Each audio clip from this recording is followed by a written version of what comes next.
तेरी नमाज कज़ा हो जाती, तू नमाज ना पढ़ सकता, लेकिन शायद तेरे वास्ते वो अफजल सी कि अगर तू दी जान बचा लेंदा।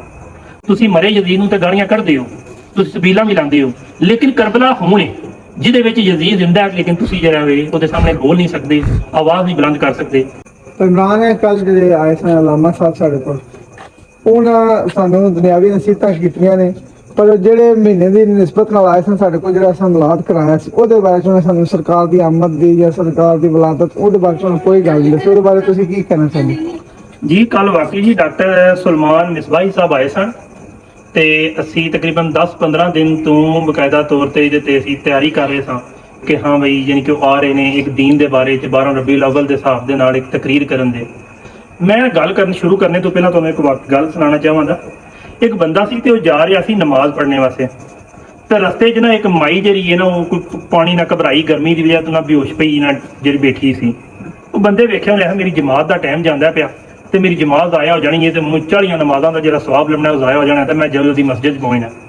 ਚਲਾ ਗਿਆ, ਵਾਪਸ ਆਇਆ ਤੇ ਵੇਖਿਆ ਤੇ ਜੀ ਉਹ ਮਾਈ ਹੋਰੇ ਜਨਾ ਪਤਾ ਲੱਗਾ ਜੀ ਉਹ ਘਬਰਾ ਕੇ ਫੌਤ ਹੋ ਗਈ ਤੇ ਉਹਨੂੰ ਲੈ ਗਏ ਨੇ।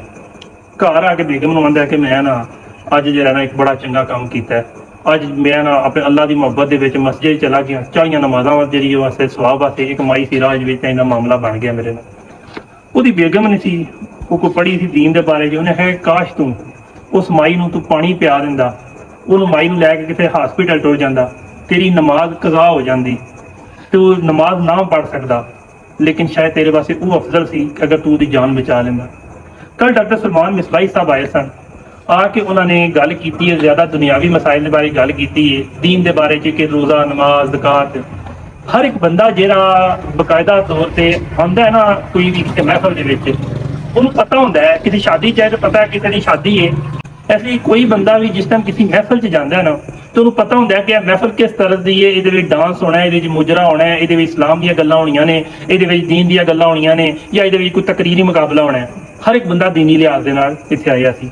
ਡਾਕਟਰ ਸੁਲਮਾਨ ਮਿਸਬਾਹੀ ਸਾਹਿਬ ਦੇ ਸਾਰੀ ਸਟੋਰੀ ਦਾ ਜਿਹੜਾ ਕਰਕਸ ਹੈ ਨਾ ਉੱਥੇ ਖਤਮ ਹੋ ਜਾਂਦਾ ਹੈ ਕਿ ਤੁਸੀਂ ਮਰੇ ਯਜ਼ੀਦ ਨੂੰ ਤੇ ਗਾਲੀਆਂ ਕੱਢਦੇ ਹੋ, ਤੁਸੀਂ ਸਬੀਲਾਂ ਵੀ ਲਾਉਂਦੇ ਹੋ, ਮਾਤਮ ਵੀ ਕਰਦੇ ਹੋ। ਕਿਸੇ ਵੀ ਜਿਹੜਾ ਫਿਰਕੇ ਦੇ ਨਾਲ ਨਹੀਂ ਗੱਲ ਕਰਨਾ, ਹਰ ਇੱਕ ਬੰਦਾ ਮਾਤਮ ਕਰਦਾ ਹੈ, ਹਰ ਇੱਕ ਬੰਦਾ ਉਸ ਟਾਈਮ ਗਮਜ਼ਦਾ ਹੁੰਦਾ ਹੈ ਕਿ ਉਸ ਟਾਈਮ ਯਜ਼ੀਦ ਨੇ ਜ਼ੁਲਮ ਕੀਤਾ ਸੀ। ਤੇ ਹਰ ਇੱਕ ਬੰਦੇ ਦੇ ਅੰਦਰ ਇੱਕ ਨਾ ਹੁੰਦਾ ਹੈ ਕਿ ਕੋਲ ਯਜ਼ੀਦ ਸਾਡੇ ਸਾਹਮਣੇ ਹੁੰਦਾ, ਅਸੀਂ ਉਹਦੀ ਤੋੜ ਲਾ ਹਟਦੇ, ਸਾਡਾ ਵਸ ਚੱਲਦਾ। ਹਰ ਇੱਕ ਚੀਜ਼ ਹੈ, ਇੱਕ ਜੈਨੂਇਨ ਚੀਜ਼ ਹੈ। ਲੇਕਿਨ ਉਹਨਾਂ ਨੇ ਕਿਹਾ ਕਿ ਅਗਰ ਤੁਸੀਂ ਮਰੇ ਯਜ਼ੀਦ ਨੂੰ ਗਾਲਾਂ ਕਰਦੇ ਹੋ ਪਏ, ਅਗਰ ਉਹ ਯਜ਼ੀਦ ਤੁਹਾਡੇ ਵਿੱਚ ਆ ਕੇ ਬਹਿ ਜਾਏ ਤੇ ਤੁਹਾਡੀ ਜ਼ੁਬਾਨ ਬੰਦ ਹੋ ਜਾਏਗੀ। ਤੇ ਉਹਨਾਂ ਫਿਰ ਐਗਜ਼ਾਮਪਲ ਦਿੱਤੀ ਹੈ ਕਿ ਤੁਸੀਂ ਮਰੇ ਯਜ਼ੀਦ ਨੂੰ ਤੇ ਗਾਲੀਆਂ ਕੱਢਦੇ ਹੋ, ਤੁਸੀਂ ਸਬੀਲਾਂ ਵੀ ਲਾਉਂਦੇ ਹੋ, ਲੇਕਿਨ ਕਰਬਲਾ ਹੁਣੇ ਜਿਹਦੇ ਵਿੱਚ ਯਜ਼ੀਦ ਜ਼ਿੰਦਾ ਹੈ, ਲੇਕਿਨ ਤੁਸੀਂ ਜਿਹੜਾ ਵੇ ਉਹਦੇ ਸਾਹਮਣੇ ਬੋਲ ਨਹੀਂ ਸਕਦੇ, ਆਵਾਜ਼ ਨਹੀਂ ਬੁਲੰਦ ਕਰ ਸਕਦੇ, ਤੁਸੀਂ ਬਿਲਕੁਲ ਇੱਕ ਖਾਮੋਸ਼ੀ ਦਾ ਵੀ ਪੈਗਾਮ ਨਹੀਂ ਦੇ ਸਕਦੇ।